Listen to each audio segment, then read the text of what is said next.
હજારો વર્ષોમાં કોઈ એવો પ્રસંગ સાંભળ્યો કે 4 ફેરા થઈ ગયા, ઢોલની દાંડી દેવાઈ ગઈ અને કન્યા વિદાય થવાની હોય, એવા ટાણે કન્યાએ કીધું ના બાપુજી, ભય કોઈ દી કઈ ન જાતો હોય તો હું શું કામ જાઉં?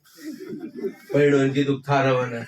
બોલો, હરખે હરખે રોતી રોતી પણ મનમાં હરખ લઈને જાય છે, કારણ કે એના સુસુપ્ત મનમાં એને ખબર છે કે ઈશ્વરે મને શું કામ મોકલી છે, એને શું કામ મોકલી છે ખબર છે.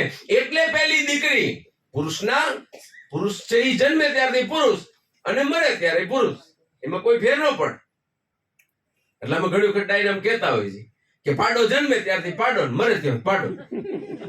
એ કોઈને ન આવે આડો, એવો પાડો. પણ સ્ત્રી જન્મ લે એટલે પેલી દીકરી, પછી દીકરી પછી માથે મૂડીઓ ચૂંદડી નાખી અને પારકા ઘરે જાય એટલે વહુ, અને પછી ત્યાં ગયા પછી વર્ષે 2 વર્ષે એની ત્યાં દીકરાને જન્મ આપે ત્યારે માં. મને એવું લાગે છે માં બન્યા પછી દરેક સ્ત્રી પૂરેપૂરો પોતાના જીવનનો સંતોષ અનુભવતી હોય છે.